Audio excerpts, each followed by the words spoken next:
Brigitte Lahaie, Sud Radio. C'est l'instant Sexy News.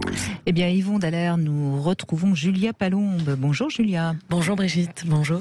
Bonjour à tous. Oui, aujourd'hui, je vous disais, je suis contente parce que le verdict a été rendu et Johnny Depp est innocenté. Alors, je suis contente, voilà, comme ça. Hein.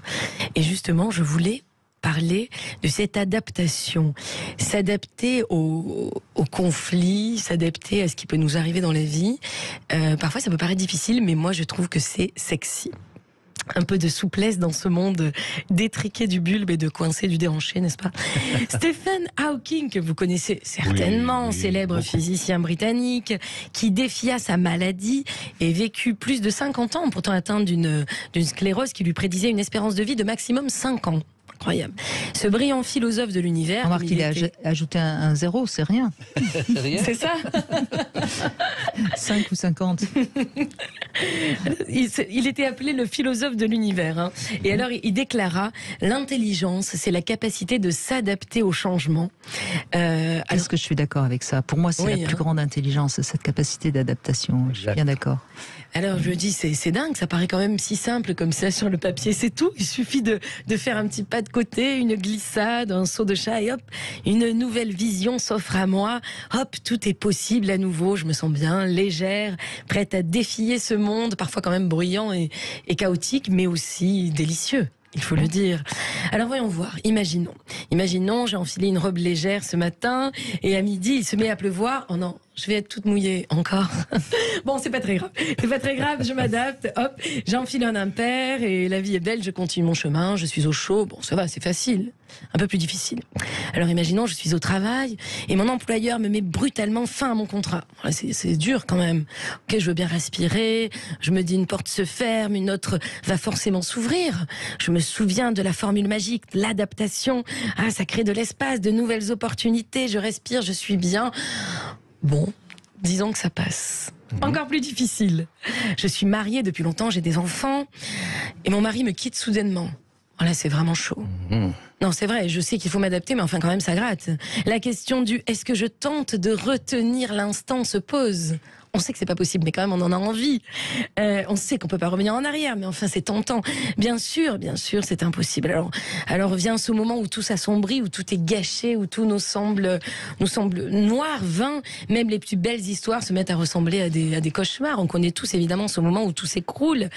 Et là, Stephen nous rattrape par le col et il nous dit: nos mémoires ne doivent jamais faire de nous des prisonniers de nos mauvais souvenirs, où le passé sème la confusion en gâchant tous nos instants présents. Chaque jour, le bonheur, tout comme les imprévus, nous rappelle que le temps ne s'inverse pas. Ah, c'est vrai ça, le temps continue son chemin, immuable, régulier, il continue sa course. Toi, humain de bonne volonté qui nous écoute, sache que si tu te figes, tu perds ton temps. Si tu piétines de rage, tu perds ton temps. Si tu cours après le temps, tu te fourvoies, tu ne le rattraperas jamais. Si tu remplis les heures coûte que coûte par peur de te confronter à elles, sache que ton cœur se vide peu à peu. Toi, humain de bonne volonté qui nous écoute, j'avais envie de te rappeler une chose aujourd'hui: s'adapter. Non seulement c'est très intelligent, mais c'est terriblement sexy.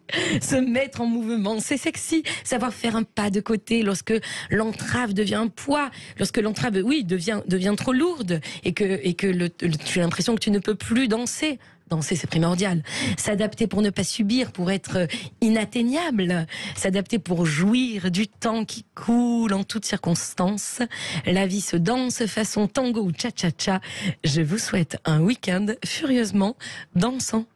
Bravo Julia Palombe. Et oui, s'adapter. Et c'est vrai que c'est valable pour l'individu et c'est valable pour le couple. Un couple, ça doit s'adapter aussi. Toutes les lettres du mot crise se retrouvent dans le mot croissance.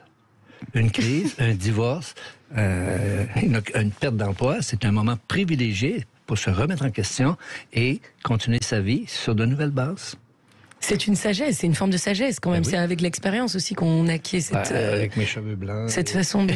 Oui, bien sûr. Cela étant dit, on peut tout à fait comprendre au moment d'une rupture, par exemple, quand on Bien est sûr, quitté, qu'il y a un moment de... qui est un moment de chaos, hein, et qu'il faut d'ailleurs accepter et traverser, de préférence en lâchant le plus possible. Mais ensuite, il faut s'adapter à une nouvelle vie et tout est possible. Et combien de fois on entend quelqu'un qui a été super malheureux lors d'une rupture et puis qui ensuite découvre un nouvel amour beaucoup plus épanouissant. Donc on ne sait jamais de quoi demain sera fait. Un autre exemple, des gens qui ont un accident qui les laisse handicapés pour la vie, souvent veulent mourir dans les semaines suivantes, mais quelques temps après, ils se sont adaptés à leur situation et ils sont plus heureux après leur accident qu'avant leur accident.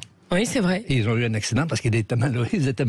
Mais il y avait un très beau film de cinéma de Rouille et d'Os avec Marion Cotillard où on touchait un petit peu du doigt, effectivement, parce que ça a à voir aussi avec la conscience, la conscience profonde de la vie, finalement. Et de ce côté éphémère et dansant. Voilà. Eh bien, on s'adapte, Julia Pallon. Alors vous êtes adaptée puisque on avait arrêté votre spectacle de manière un peu brutale. Hein.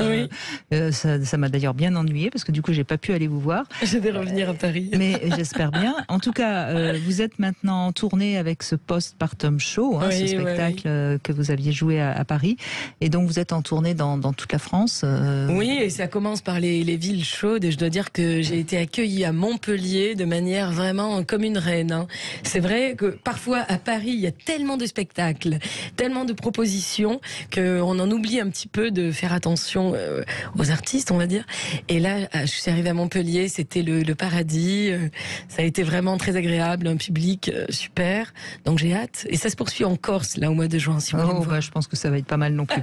Bon, si vous voulez voir Julia Pallon dans son Postpartum Show, renseignez-vous. Elle est en tournée dans toute la France. Merci beaucoup, Julia. Merci, Brigitte.